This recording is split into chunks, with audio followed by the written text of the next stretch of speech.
السلام عليكم. ازيكم يا فنزاتي يا حلوين؟ عاملين ايه يا مقطقطين؟ النهارده بقى جايين لكم بفيديو جديد كده. بس قبل ما ابدا حابه اشكر كل اللي كتبولي في التعليقات، وهذكر اساميهم يعني عشان نشكرهم. آه، منوعات ام رشا، انا والله بشكرك يا حبيبتي على تعليقاتك، تعليقك الجميل دوت. وقناه سونيا، ومطبخ بنت ابو شمعة. ربنا يخليكم يا رب ويبارك لكم في صحتكم وفي كل حبايبكم، وما تحرمش منكم ابدا ولا من ذوقكم. وربنا يا رب يقدرني وقناتي يعني تكبر بيكم كده ومعاكم. وانتوا يعني والله جبرتوا بخاطري وانا بشكركم والله على التعليقات الجميلة دي، وانتوا احلى فنزات واحلى اصحاب. النهاردة بقى جايين لكم بفيديو جديد ويا رب يعجبكم. هو بسيط، بس قبل ما نبدأ نصلي على النبي عليه افضل الصلاة والسلام، ونشترك في القناة ونحط لايك حلو، لايك جميل. وكل اللي يشوف الفيديو من داخل مصر او من خارج مصر يفعل الجرس بكلمة الكل ويشترك في القناة ويعمل لايك حلو وتعليق جميل عشان قناتي تكبر بيكم ومعاكم، عشان مشتركين والله قليلين. هنعمل ايه النهاردة مع بعض؟ هنعمل هريسة الشطة. هريسة الشطة دي اللي هي الشطة القرون الحمراء والخضراء. انا هعملها من النوعين، عايزين تعملوها بالخضراء بس ماشي، بالحمراء بس ماشي. وانا مقطعاها كده مكعبات وهضربها في الكبة. وهنخزن مع بعض الفلفل الرومي، تخزين الفلفل الرومي. فهنعمل اول هريسة الشطة وهضربها في الكبة، وهاجي اقول لكم هنحط عليها ايه بعد ما نضربها. بصوا حبايبي، انا حطيتها اهي في الكبة، بحط حبة بحبة لان كبتي صغنونة كده على قدي. ف حطيتها كده، وكل بقى ضربة يعني كل شوية هضربهم بحط عليهم حبة ملح. كل شوية يضربوا يتحط عليهم حبة ملح بالنظر كده، لا كتير قوي ولا قليل قوي. هضرب بقى الكمية كلها واللي في الطبق دولت، ونيجي مع بعض نشوف هنعمل ايه. بصوا حبايبي، انا ضربتها اهي وحطيتها في العلبة اللي هعينها فيها في التلاجة في الفريزر يعني. الوقت اتضربت اهي، كل شوية كنت بضربهم بالملح، فهي مش حمرا قوي عشان انا ضربة معاها فلفل اخضر شطة، مش عاملاها حمرا بس. هنحفظها بايه؟ هي الوقت مضروبة بالملح، كل شوية بنضربهم بحبة ملح. هنحط بقى شوية زيت،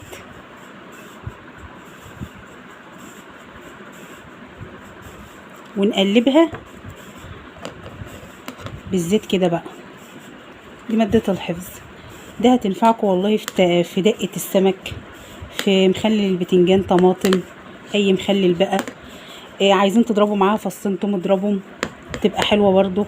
بس انا ما بحطش توم معاها، بفرزه لوحده مفروم، عشان ساعات بحتاجها في اكلات ما فيهاش توم، في دقية بامية، في صينية بطاطس، في اي حاجة والله هتنفعكم.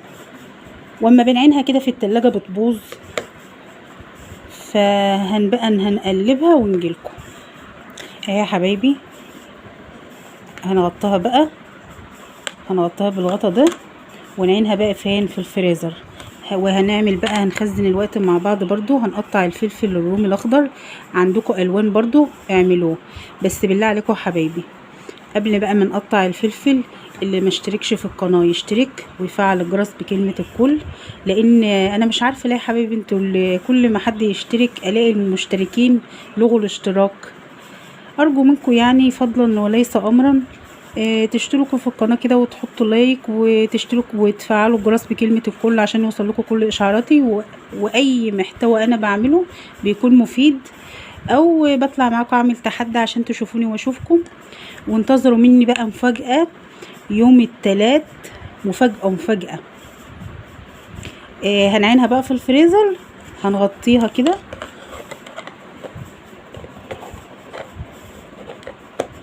هنغطيها كده اهي. شوفوا جمالها. وهنعينها بقى في الفريزر، ونيجي مع بعض بقى نقطع الفلفل.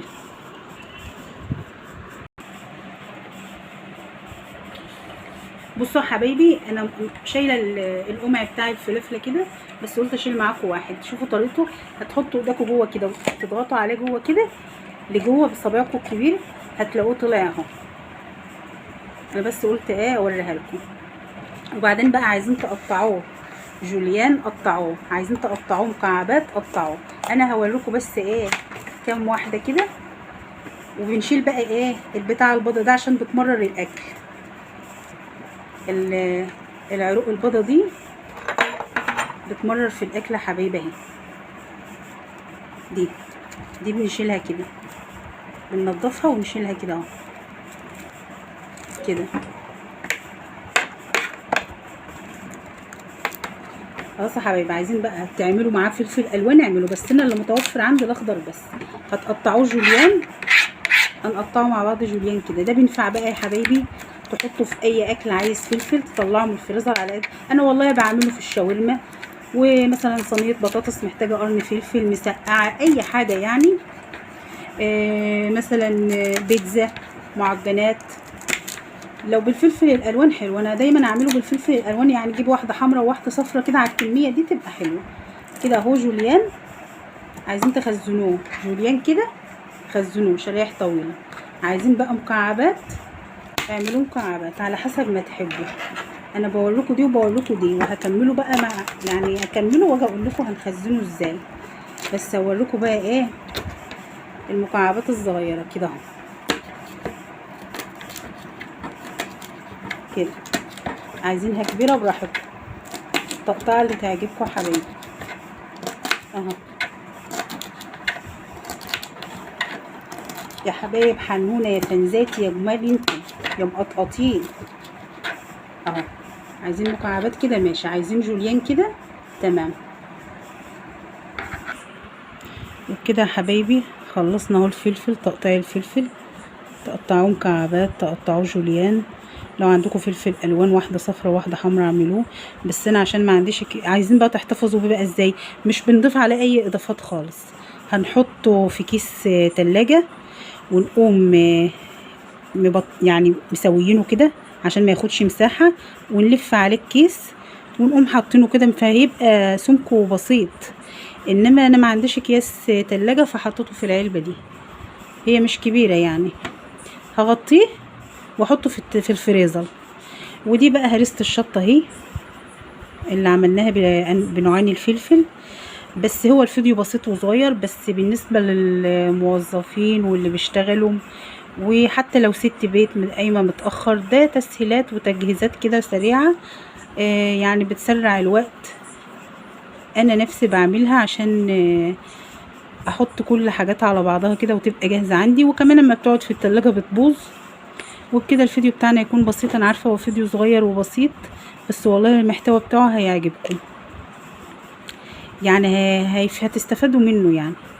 وارجو بقى من حضراتكم اللي بيشوفني من داخل مصر او من خارج مصر يشترك في القناه ويفعل الجرس بكلمه الكل عشان يوصل له كل جديد مني. وارجو منكم اللايكات الحلوه واللايك الجميل والتعليقات الحلوه بتاعتكم. والسلام عليكم ورحمه الله وبركاته.